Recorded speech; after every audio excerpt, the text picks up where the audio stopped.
J'ai passé ma vie à me battre. Le seul show sur la lutte à la radio à Montréal. J'ai passé ma vie à me battre. Mesdames, messieurs. J'ai passé ma vie à me battre. Mesdames, messieurs. Mesdames, messieurs. J'ai passé ma vie à me battre. Un peu partout dans le monde. Soyez-y, mesdames, messieurs. Mesdames, messieurs. Mesdames, messieurs. 60 minutes de lutte. J'ai passé ma vie à me battre. Avec Marc Blondin.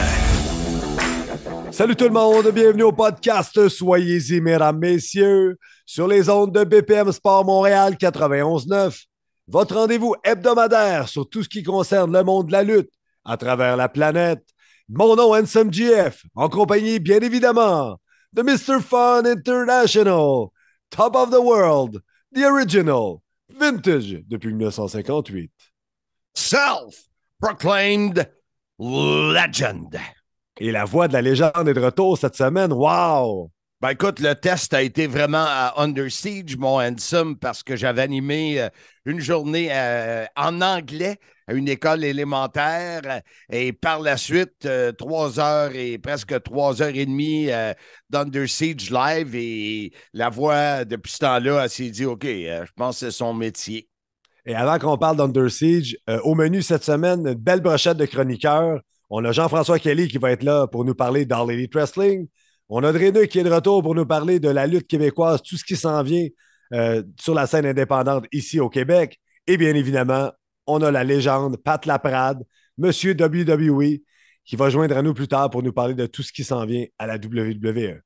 Et Handsome, je ne sais pas si les auditeurs ont remarqué, mais depuis la semaine passée, on a un peu délaissé le côté actualité du monde de la lutte parce que les fans de lutte peuvent retrouver, puis souvent le dimanche, on est comme un peu dépassé de ce qui s'est passé dans la semaine. Alors, on y va plus maintenant avec les chroniqueurs sur des sujets. Exemple, cette semaine, Pat Laprade voulait nous jaser, nous donner son commentaire, comment la Bloodline a été et a été si importante pour la WWE. Et du côté de Jean-François Kelly, il voulait nous parler, lui, des différents publics à l'international du côté de la lutte et des spectacles qui ont lieu en après-midi. Entre autres, là, comme de raison, il voulait parler de Wembley et j'ai réussi, crois-le ou non, à lui faire parler de CM Punk. Incroyable! Hey Marc, tu as parti le podcast en parlant un petit peu. Under Siege qui avait lieu vendredi dernier, le 26 mai. On a fait le broadcast, tu me permets l'anglicisme, en direct de ton sous-sol à Blainville, dans ta cousue maison de millionnaire de Blainville. Parle-moi de l'expérience, comment ça s'est passé. Tu veux vraiment que je t'en parle? Oui, vas-y. Ah, écoute, je me souvenais pas comment c'était pénible de ne pas être live, autant du côté de l'ambiance.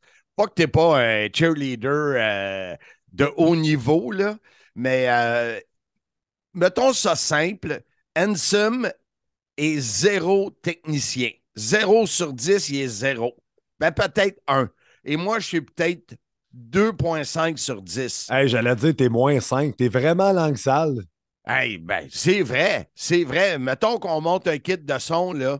Qui va le monter, toi ou moi? Ben, c'est toi qui l'as monté, puis mon son était pas bon. Fait que là, tu me lances le blanc. Je comprends ce que tu veux dire. Mais tout ça pour dire que toi et moi, on est des animateurs. On est des communicateurs. On n'est pas des techniciens. Puis on passe par une... ça s'appelle Kizui. Là. C'est une application ou je ne sais pas quoi. Et tous les autres duos de Impact passent par la même chose. Et je ne sais pas, la voix d'Handsome me dit réglez ça. Régler ça. Moi, quand ils me disent ça, je viens fou parce que je ne sais pas comment régler ça. Et le pire, c'est qu'on était branchés comme les dernières fois où finalement, ça allait bien. Mais tout ça pour vous dire que j'espère ne plus en faire ici et de toujours être live là-bas. Exactement. Ce qui m'amène à parler, on fait une parenthèse, Slammiversary le 15 juillet prochain au Collège Sainte-Claire de Windsor. On aimerait ça être sur place pour donner la meilleure performance possible puis décrire de la meilleure façon Slammiversary pour les auditeurs francophones. Oui, et écoutez, on cherche 2 commanditaires, pas compliqué. On leur donne une visibilité. On parle d'eux à la radio, on parle d'eux sur le podcast, les réseaux sociaux. Donc, ça vous tente là, cet été de faire parler de votre entreprise. C'est le temps là. Même si c'est dimanche, là, écrivez-moi en privé. On règle ça là pour Slammiversary qui aura lieu le 15, hein, je pense, 15 15 juillet. juillet prochain, exactement. C'est ça, c'est ça. Et là, ben, faut parler de Under Siege. Wow, hein? Ça a été quelque chose comme événement, surtout le combat de notre ami PCO. Oui, le combat principal qui était pour le championnat du monde Impact chez les hommes. Steve Macklin, le champion, contre notre PCO national. Je ne m'attendais pas à ça, un match aussi. C'est un match sans disqualification, Ouais. un match brutal, un match violent. Fait longtemps que je n'avais pas vu un lutteur saigner autant que Macklin. Et toi, le chanceux, Marc, tu as PCO en entrevue. Oui, parce que écoute, honnêtement, je m'en faisais pour PCO. Et c'était un combat très violent. Je m'en faisais aussi pour Macklin. Je voulais avoir des nouvelles et je l'ai contacté. Et lundi dernier, donc, tu vois, l'événement avait lieu vendredi. Il luttait samedi. Il m'a dit qu'il était top shape le samedi. Mais j'ai dit, écoute, quand est-ce que tu rentres? Il dit, lundi matin, je serai disponible. Donc, moi, lundi, je l'ai contacté. L'entrevue que vous allez entendre a été justement enregistrée très tôt, lundi matin, avec PCO. On prend notre temps et on se jase justement de Under Siege. Alors, on écoute tout de suite l'entrevue que tu as réalisée à chaud avec PCO. On est vraiment content de pouvoir parler à notre ami PCO, Pierre-Carl Ouellette, Perfect Creation One, suite à Under Siege qui a eu lieu à Windsor, Ontario, vendredi dernier. London, Ontario. C'était à Les London. Knights, ben oui, les Knights venaient de se faire éliminer la semaine d'avant, puis c'est la ville au battement de cœur des Knights de London de Dale Hunter. Fait que le monde était découragé parce que les Knights étaient éliminés, puis était découragé parce que Perfect Creation One n'a pas réussi à aller chercher le titre, c'est ça? La ville pleure? Voilà, la ville pleure peut-être, sauf que la ville pleurait pas tant que ça, parce que Perfect Creation One a reçu un standing ovation en sortant du ring. Hey, Je te dirais que, ouais, puis même pendant que, tu sais, Bully ont passé le président de la compagnie dans une table enflammée, tu sais, puis tout le monde criait PCO, tu sais, alentour de moi, tu sais. Fait que, mais là, je venais de passer par plusieurs gammes d'émotions physiques et émotionnelles et mentales. Mais tu sais, j'ai été capable de me relever puis de faire face à Bully Ray. Puis, en tout cas, là, ça va continuer. Là. Il y a quelque chose qui est en train de se passer. Là. Là, on est, pour nos auditeurs sur BPM Sport, on est lundi matin. Cette entrevue sera diffusée, bien sûr, dimanche prochain, mais on est quand même quelques jours après ce combat. Tu me disais avant qu'on enregistre le nombre de retweets et le nombre de vues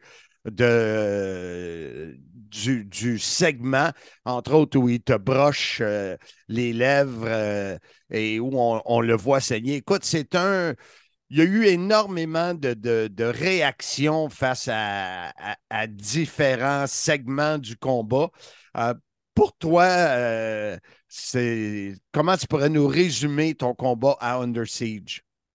Je peux te le résumer de bien des façons. Je peux te le résumer que le match qui est le plus parlé de l'histoire de la lutte professionnelle présentement, c'est Undertaker contre Mankind à Pittsburgh. Quand Mankind a fait 2 commotions cérébrales, une qui est tombée du haut de la cage de 16 pieds dans la table des commentateurs, puis l'autre que sur un chokeslam du haut de la cage, il a passé au travers de la cage, il est tombé sur le ring, les 2 dents, ils ont passé au travers la lèvre, il était commotionné, ils l'ont mis sur une civière, il s'est relevé, puis il a fini le match. Puis c'est le match qui a passé à l'histoire. Oui, c'est un match brutal. Oui, c'est un match que, je dois le dire, il y avait de la violence, mais c'était organique. C'est dans un sens que, moi, j'ai pas fait exprès pour saigner. je me suis fait brocher à la bouche. Je m'appelle Perfect Creation One, que je suis un peu l'équivalent de Frankenstein. Tu comprends, ça marche avec le personnage. Ouais. C'est une choc que moi, je voulais. Moi, je voulais marcher avec la bouche brochée sur une plateforme mondiale Ouais. que Impact pouvait me donner. Que Tu je l'as fait contrôlais dans Under pas. Siege. Je peux pas contrôler la violence que ça va se faire. Je peux pas contrôler les nerfs de mon opposant ou son niveau de stress. Il y a un paquet d'incontrôlables dans une soirée comme ça. Mais je peux dire que malgré tout ça, je sors de là, très, très content. C'était le match qui a eu le plus de buzz. Tu prends Double or Nothing qui s'est passé hier soir. Tu prends la WWE, tu prends toutes les fédérations confondues. C'est le match qui a eu le plus de buzz dessus, pareil. Ça parlait de ça partout, dans toutes les fédérations, dans toutes les fans. J'ai jamais reçu autant de messages textes, autant de Messenger, autant de Twitter, autant de messages privés. Je pense que la dernière fois, c'est quand j'ai fait le Madison Square Garden à New York avec Desto en 2019. C'était Question, vraiment... question pour toi, PCO, ta blessure à la tête, là, comment tu te sens ce matin? Mais tu sais, c'était pas une commotion. Ça a été, on appelle ça un Sabu throw chair. Tu sais, parce que Sabu, c'était le premier à lancer des chaises euh, un peu comme volantes, sûr, sans mettre trop de pression dessus. Juste la lancer à une vitesse normale, puis pas frapper en la tenant avec ses mains comme un bâton de baseball. Autrement. Ouais, C'est comme, ouais. comme à deux mains. Tu sais, c'est juste un lancer de chaise. Sauf que comme un bâton de la chaise qui me poignait dans l'arrière de la tête, ça m'a ouvert. Tu sais. Ça a fait saigner vraiment beaucoup. J'avais comme une ouverture de 5 points de suture environ. Donc, OK. ça m'est arrivé. Ben, c'est correct. Tout est résorbé, tout est fermé, tout est correct. Numéro un, pas de commotion, tout est parfait. Puis le lendemain, de retourner dans le ring après Under Siege, t'étais correct, t'étais bien? Ouais, je suis bien. Tu sais, moi, ça me fait rire parce que, tu sais, les physiothérapeutes, puis les masseurs, puis même mes patrons, ils me demandent tout le temps comment je vais, puis je dis tout le temps que je vais bien. Puis à un moment donné, mon boss, il a dit au physiothérapeute, même si tu demandes à PCO comment il va toujours dire qu'il va bien pareil, même s'il a mal. Mais en réalité, j'ai pas mal. Je peux pas dire que j'ai pas mal, mais tu sais, une douleur de 0 à 10, comme qu'ils vont dire à l'hôpital. Maintenant, je dois être à 2. Tu sais, c'est une douleur bien normale parce que j'ai un haut taux de tolérance à la douleur. Tu sais. C'est sûr qu'un autre serait à 15 ou à 20 sur Ouais. 10. Mais pour moi, j'étais à 2. Tu sais, j'étais un petit peu cogné tu sais, en haut de la fesse. Mais rien de grave. Tu sais, rien de grave. Parce qu'il C'est y a la eu plus. il y a eu les blocs de ciment, il y a eu les dalles de patio avec la masse. La masse, Aïe, ça rentrait point à peu près. Ça aïe. rentrait. Moi, je voyais l'arbitre essayer d'enlever les morceaux de ciment parce que ça aurait pu être vraiment dangereux, là. Ben, J'ai dit, qu'est-ce qu'il va sortir, là? non, ben, les blocs de béton, c'était quelque chose parce que nous autres, on était un peu à court de temps dans le match. On manquait de temps un peu. Puis, tu sais, j'étais supposé de mettre 8 blocs de béton pour faire comme un peu un lit, tu sais, pour tomber dedans. Puis, je pense qu'on était rendu à 4 de montée. Puis, l'arbitre était comme, tu sais, let's go, là, on arrive Ah, à la fin du je temps. t'ai entendu parler à l'arbitre pour dire Ouais, hein? a few more ou just one more. Ouais, J'ai ça se peut. entendu, je pense. Ouais, ouais. Ça se peut. Ben, en tout cas, il m'en restait au moins un à monter pour que ça fasse au moins 6. Puis il y en avait un ou deux qui étaient debout, puis 4 couchés. C'était même pas tout à la même hauteur. Eh Puis, boy. tu sais, j'ai tombé là-dedans, puis c'était pas large, tu sais. C'est supposé être plus large que ça, là, tu sais. Ben C'était oui. comme la largeur de mon arrière, là, tu sais. Et des petites fesses, moi, là. Puis dis-moi donc, ton, donc, en résumé, toi, tu es quand même content du résultat. de ce combat-là? Je ne parle pas pour le titre, là. Je parle Parce le parce que combat. moi, la manière que je vois ça, de mon expérience dans le professionnel, j'ai fait beaucoup d'erreurs, tu sais. Puis je vois beaucoup de gars qui en font encore beaucoup. Puis je veux pas dire que je détiens le secret de la vérité là, dans comment il faut agir dans le business, mais j'ai un peu plus d'expérience que je n'avais. Puis moi, je me concentre juste sur le positif. Je suis un peu comme un joueur de hockey. Tu sais, je me concentre pas sur qu'est-ce que j'ai pas de contrôle dessus. Ouais. Puis qu'est-ce qui a bien été, on le met en banque. Puis qu'est-ce qui va pas de la façon dont on veut que ça aille, qu'on veut que ça l'aille, ben, on travaille pour que ça se fasse à un moment donné. C'est tout ce que Ouais. je peux faire. Je peux juste donner une performance. Je peux pas rien faire de plus. Puis là, mettons que justement, on tourne la page de Under Siege. Vers quoi on s'en va avec Perfect Creation One? Ouais, moi, je pense que là, on est en train de former une alliance un peu avec Scott Damour, parce que, tu sais, ça va être le gros show va être à Windsor, en Ontario. C'est la ville, le hometown du président. Il est bien over là-bas. Il est très over là-bas. C'est comme moi quand je vais à Valleyfield. La dernière fois, il a fait un Canadian Destroyer sur un gars, puis ça a levé vraiment beaucoup. Puis, tu sais, on s'en va dans une grosse arène. Ça va être comme, exemple, le théâtre du Centre Bell. Tu sais, en termes de personnes, 3 000, 4 000 personnes, ça va être quand même une belle place pour nous autres. Puis, je pense qu'on va tout mettre le paquet pour remplir ça. Chose certaine, Handsome JF et moi, c'est sûr qu'on est là à Slammiversary. On n'a pas trop trippé dans mon sol, mettons, vendredi soir dernier. On a trippé à devoir aller, mais on n'a pas trippé côté technique. Là, ça n'a pas été. Écoute, JF m'a texté tout de suite, je pense, quand vous avez fini, il m'a envoyé 3 ou 4 textes, capotait bien. Ouais. Ah ouais, écoute, c'était débile. À un moment donné, mon épouse est descendue d'en bas. Ben, voyons donc, c'est quoi qui se passe, tu sais? C'était brutal, c'était brutal. Seigneur, maison. Pas eu de commentaires trop négatifs face à ça. Je dirais peut-être un 10% de commentaires négatifs, mais les fans, eux autres mêmes répondaient à ce monde-là, si t'es pas content, change de poste. Ben ouais. C'est de la lutte professionnelle, tu sais jamais comment ça va se passer, tu sais.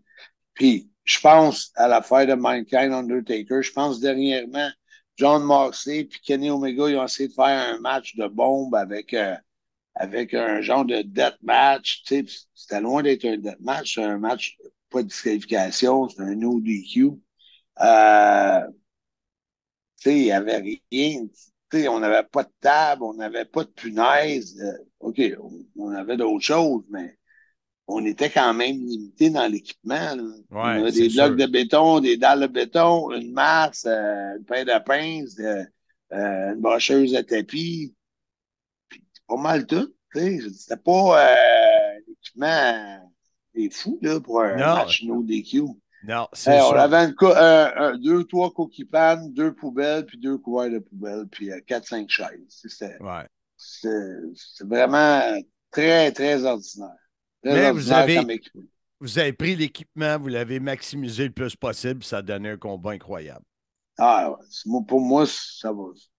Tu sais, à chaque année, j'en rajoute tout le temps un mémorable. Puis, à un moment donné, tu me demandes mon préféré. À un moment donné, ça vient dur. Il faut que je t'en donne plusieurs. Mais écoute, PCO, chose certaine, j'aime ça, je voulais dire ça avant de terminer.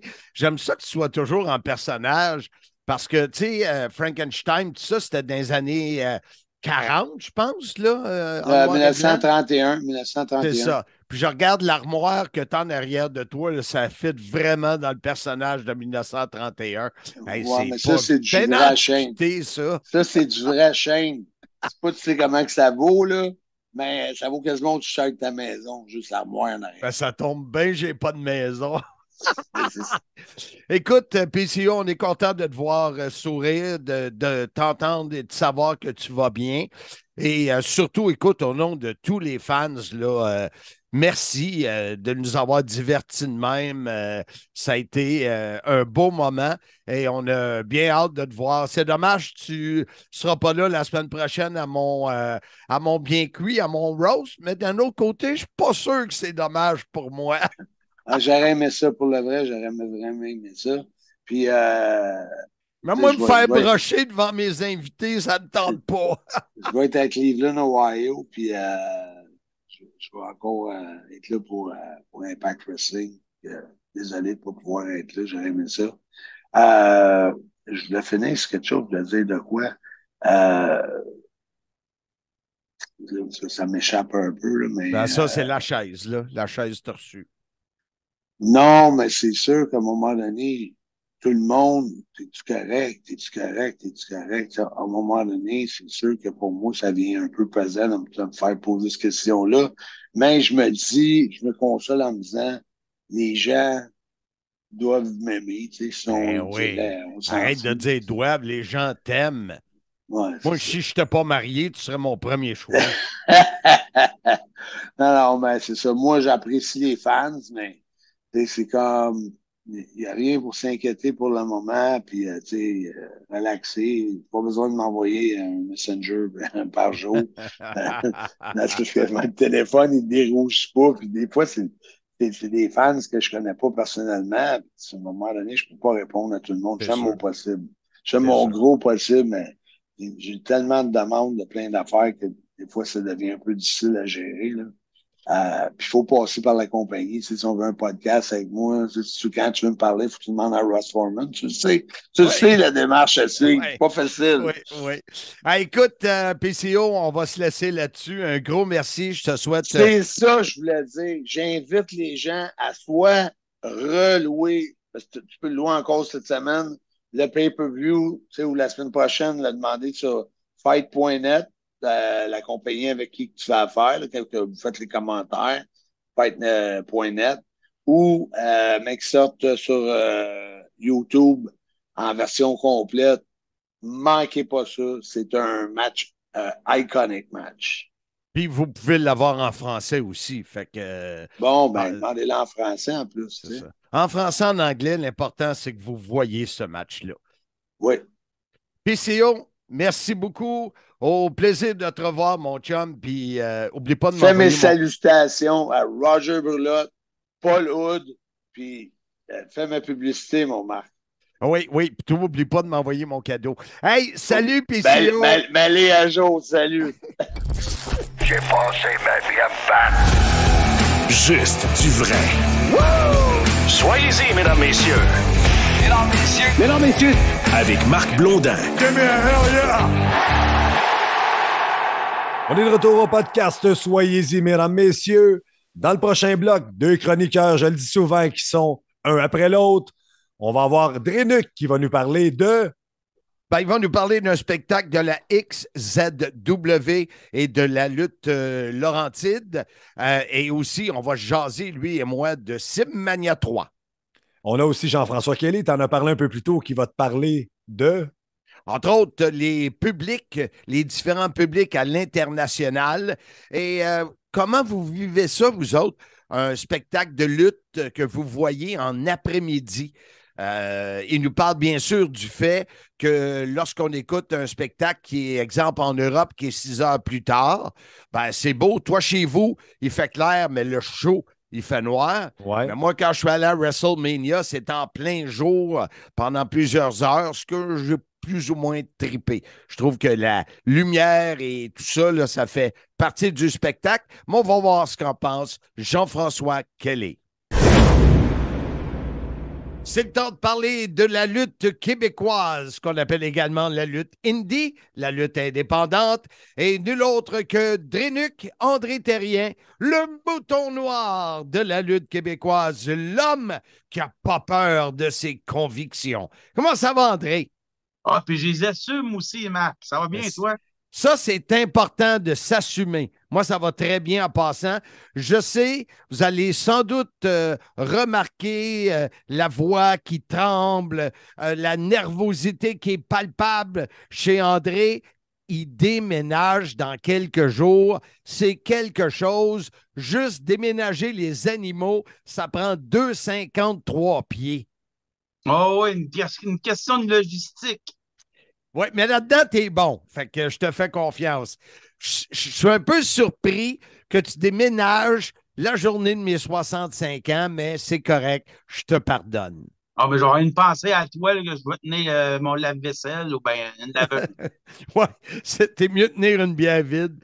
La XZW, je pensais que tu avais fait une erreur. 44e show.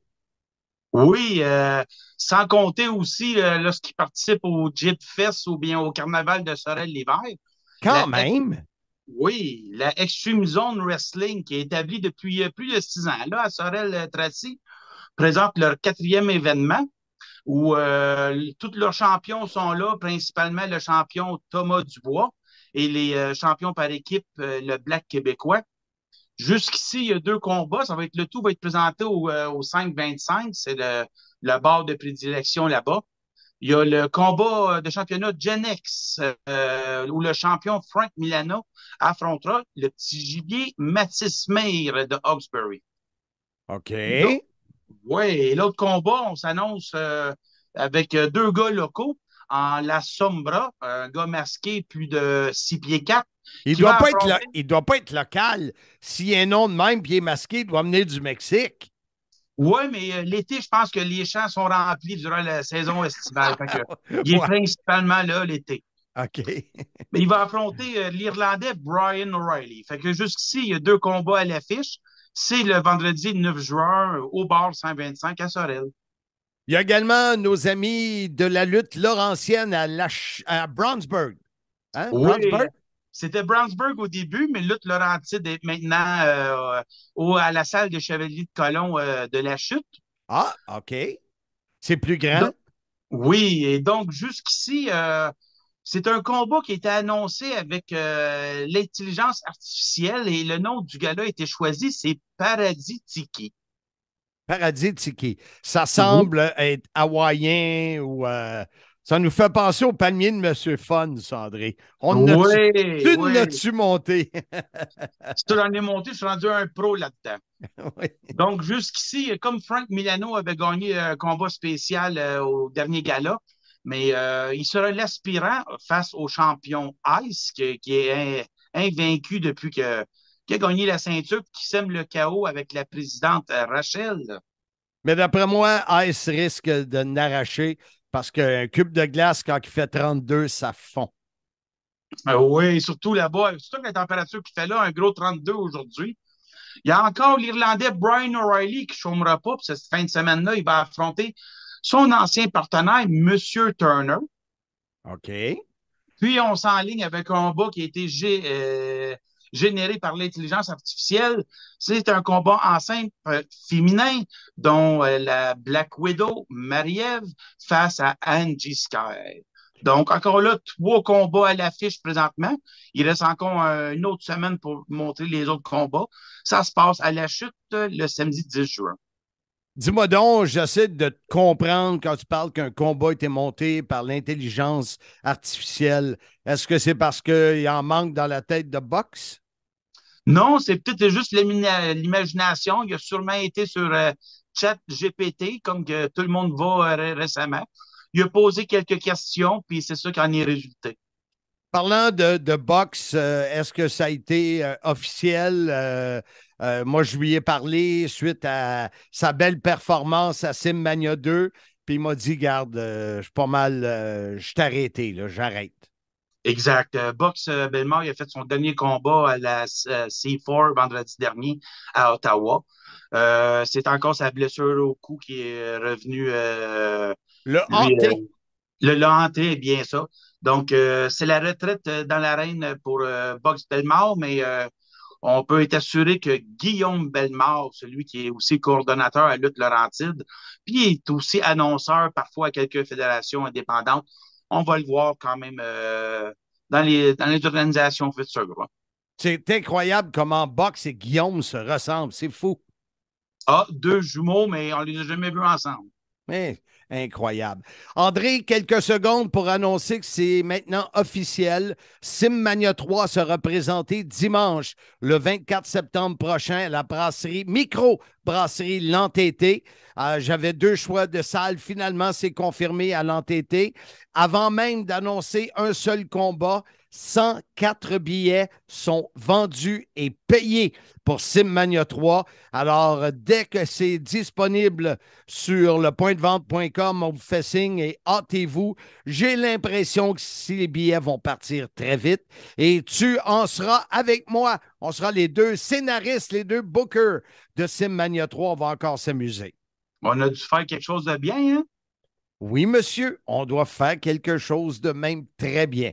Drénuc, bon déménagement. On se reparle la semaine prochaine et en espérant que tu seras sorti de quelques boîtes.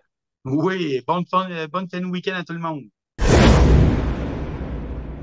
Mon ami JFK, Jean-François Kelly est là. Comment vas-tu, mon cher JF? Ça va super bien, Marc. Encore très heureux d'être sur BPM Sport avec toi. Toujours un plaisir. Tu arrives toujours avec de bonnes idées. Et là, tu veux nous parler des publics internationaux. Donc, que ce soit belge, anglais, portoricain, vas-y.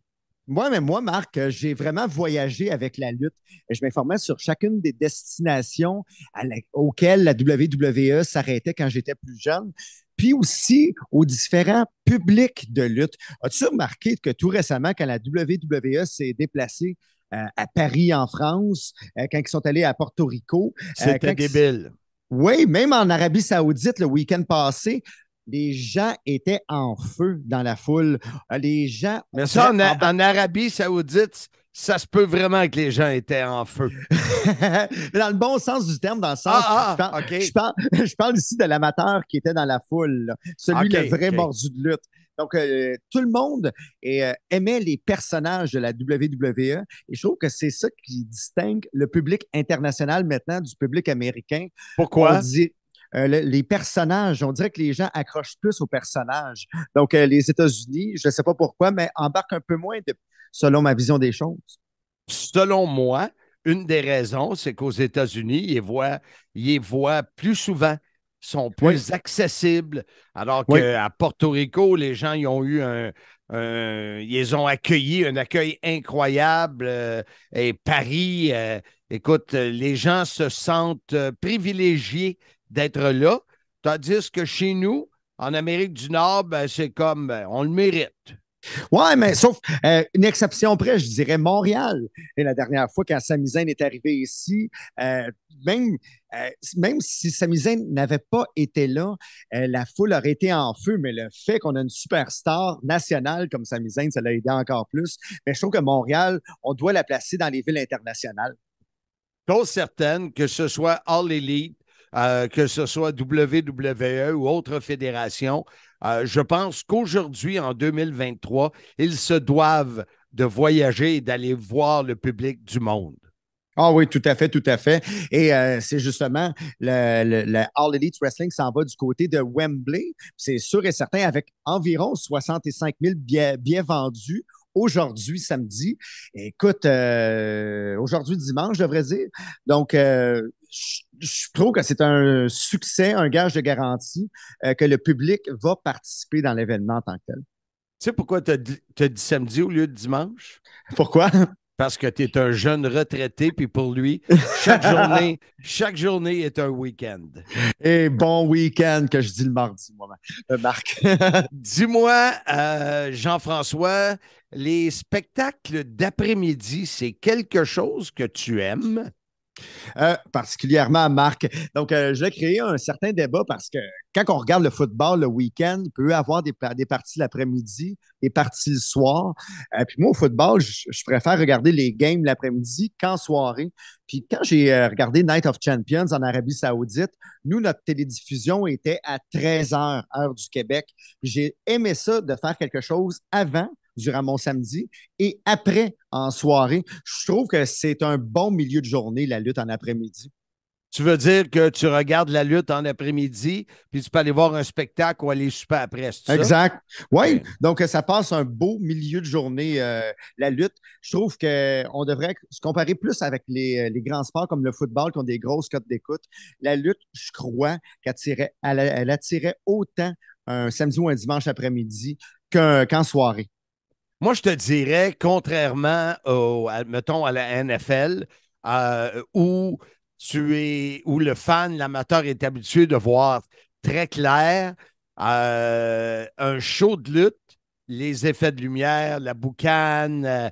Tu sais, quand tu regardes, mettons, ce qui se passe en Angleterre, puis qu'à cause du 6 heures de décalage, toi, tu es en après-midi, mais eux sont en soirée, ça va.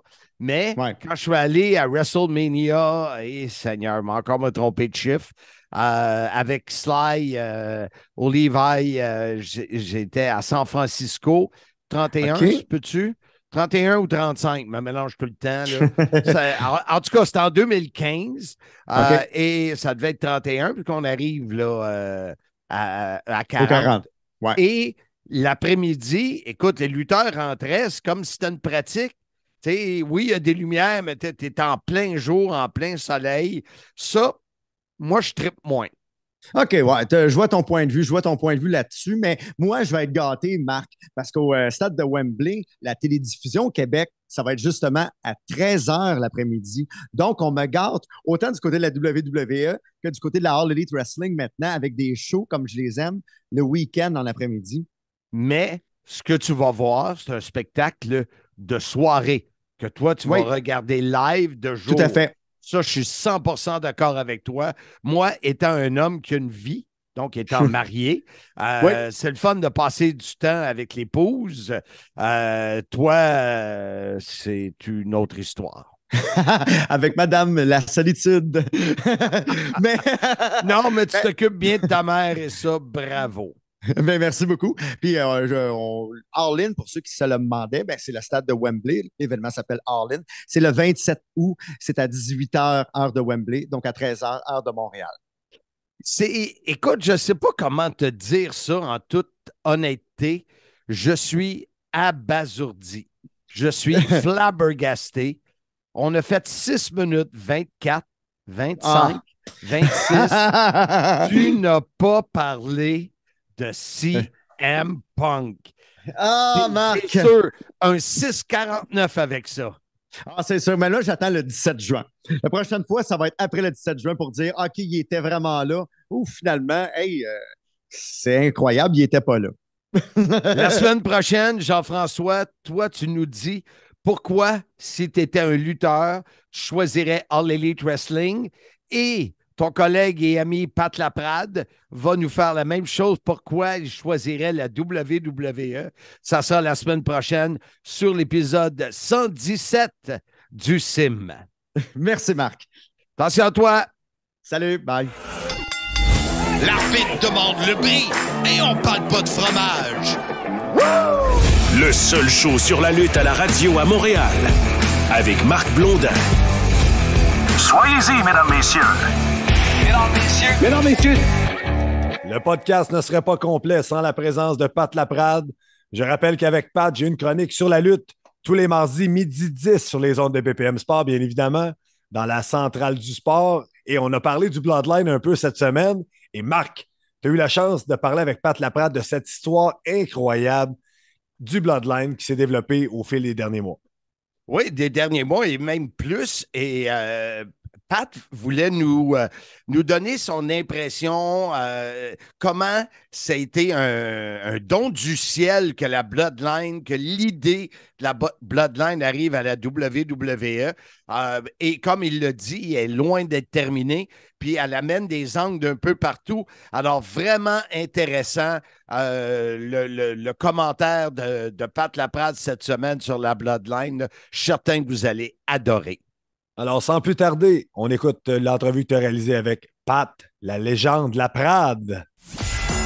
La chronique WWE de Pat Laprade, une présentation de Heroes Sports Marketing, l'agence par excellence des légendes sportives. La vedette du 91.9 Sport. Pat Laprade, comment ça va, mon Pat? Ça va très bien toi-même. Ça va bien, ça va bien. Toi, ça va bien dans la voix commence à prendre du mieux, Marc, un petit peu? Écoute, elle allait très bien jusqu'à aujourd'hui. Je ne sais pas, peut-être parce que je suis plus fatigué. Parce que j'ai fait une école vendredi plus Under Siege. et j'ai pas manqué de voix, ce qui est tout un test. Mais Ben là, oui. je sais pas, je me sens peut-être un peu fatigué, mais écoute, c'est comme ça. M'avoir 65 ans, il faut que je vive avec. Oui, exact, exact. Pat, tous les deux, on avait raison avec Seth Rollins. Hein, on n'est Oui. pas pire. On n'est pas payé. Ben écoute, c'était le choix à prendre. Un autre choix aurait été, ça aurait été une honte là, si on avait pris un lutteur de SmackDown. Par contre, puis je fais une parenthèse là, parce que ce n'est pas le sujet que je veux te parler d'aujourd'hui, mais AJ Styles, qui est à SmackDown, il était à Raw lundi. Là. Puis quand Paul Heyman y a été il y a une couple de semaines après le repêchage, il y avait dans son cellulaire une genre de carte de visite parce que techniquement, il était à SmackDown, là, il était à Raw. À la limite, j'avais trouvé ça clever. J'avais trouvé, OK, c'est une belle idée. C'est une belle idée si on la refait pour tout le monde et à chaque fois que quelqu'un de SmackDown va être là. Et je te confirme qu'AJ Styles, à part d'avoir fait la remarque au micro en disant je le sais, je suis à SmackDown, mais là, j'avais des choses à te parler.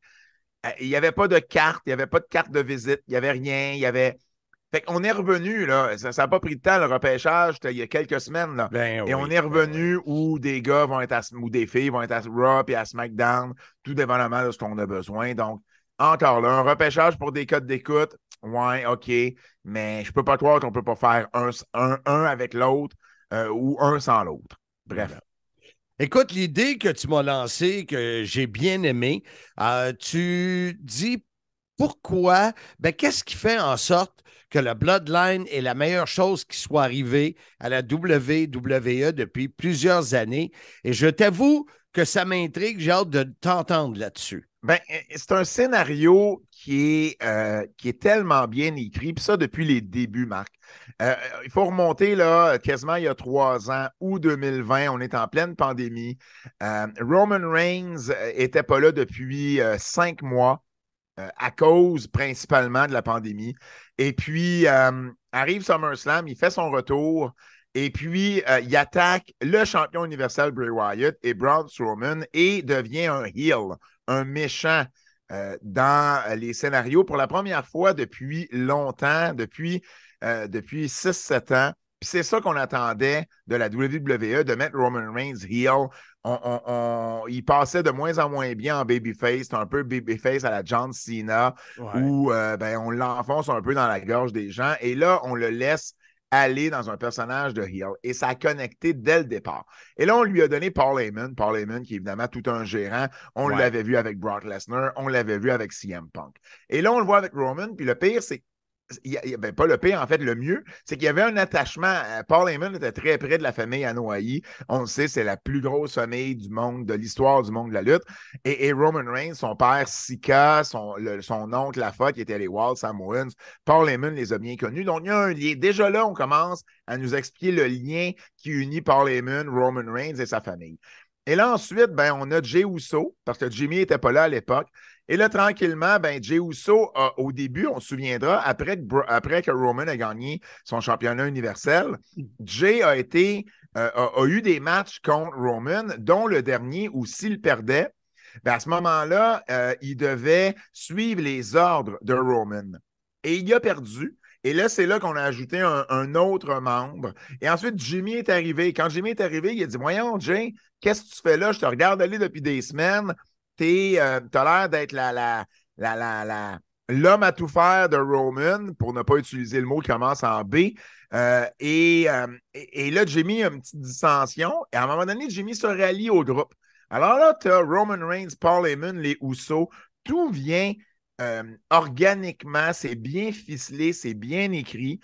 Un petit peu plus tard, on aura Solo Sikoa, qui est le 3e frère. Mais avant ça, il y a Sami Zayn. Et là, Sami Zayn, lui, il ne sait plus où il s'en va. Il est à la croisée des chemins. Tente dans les scénarios, bien évidemment, tente de redonner un petit boost à sa carrière. Et là, veut se faire ami avec Roman. Et quelque chose qui devait juste durer quelques semaines, finalement, aura duré plus d'1 an jusqu'à ce on l'a vu, le Elimination Chamber à Montréal et éventuellement WrestleMania. Et le Bloodline est tellement devenu la chose que tu ne voulais pas manquer à SmackDown, le segment que tu ne voulais pas manquer à Raw. parce que justement, c'était bien écrit, c'était bien ficelé. On a Roman Reigns, on va célébrer son 1000e jour, on a célébré plutôt son 1000e jour comme champion. Les Usos ont été champions longtemps. Donc, ça l'a élevé les Usos. Les Usos, qui étaient une bonne équipe, mais là, on les a élevés vraiment avec ça, avec cet angle-là, avec ce scénario-là. Et on a aussi élevé Sami Zayn. Sami Zayn n'avait pas le statut de vedette comme il a en ce moment. C'est sûr. Il n'avait même pas le statut de Kevin Owens. Non. Parce que Kevin avait été champion universel, avait été champion souvent des États-Unis et intercontinental. Alors, je trouve que ce scénario-là, non seulement établit un clan très, très, très crédible, un clan qui était un must-watch TV qu'il ne fallait absolument pas manquer à une des deux émissions, mais a élevé des lutteurs à un statut de vedette. Ce qui fait en sorte que, là, présentement, ce qui se passe, c'est l'implosion du Bloodline. Le Jimmy qui a attaqué Roman.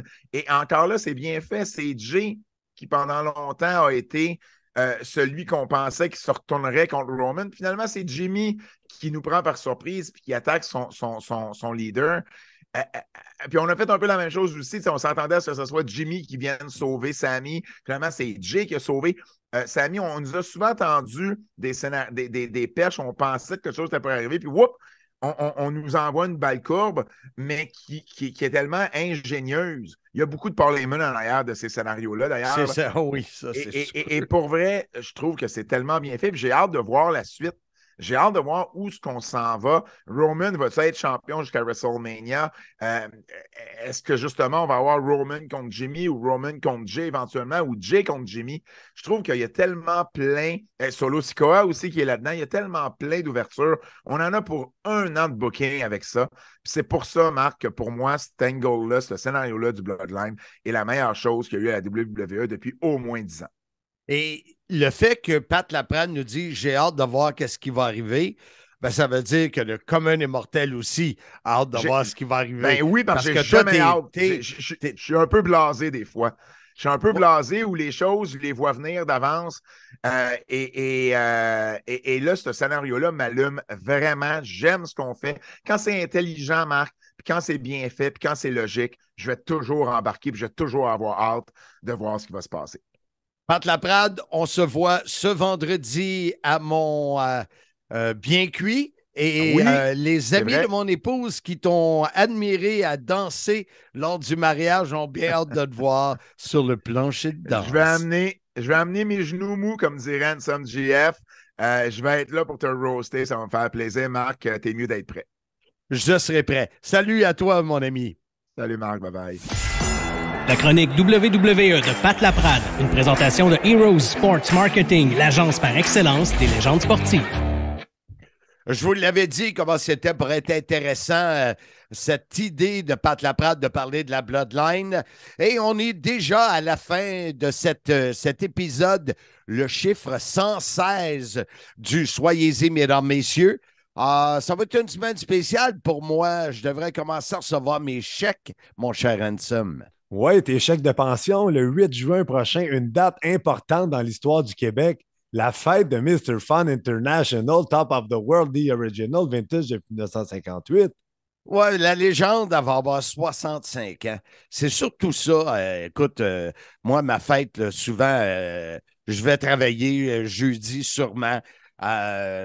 Mais 65 ans, ça donne une gifle en plein visage, malgré que, côté physique, tout le monde le sait, je suis un peu le Gilbert Delorme de la lutte. Ah oui, tu trouves? Ben, à moins que j'aie un miroir qui déforme, là. D'après moi, tu as un miroir qui déforme. Je ne veux pas être langue sale, là. Ça, c'est ta job, là. Mais sérieusement, la santé est bonne. Je me sens comme un jeune. Travailler dans les écoles, travailler avec mes 2 fils, c'est quelque chose que j'aime beaucoup. Et d'ailleurs, vendredi, surveillez les réseaux sociaux. Il reste peut-être quelques billets, mais vendredi, je me paye la traite. C'est au restaurant Le Couteau Tranché. Et on salue Mario Boyer, sûrement à l'écoute. C'est ça. C'est un roast. J'ai un duo musical, des amis à moi, Yannick et Sergio de la famille Soucy, qui vont faire danser le coyote.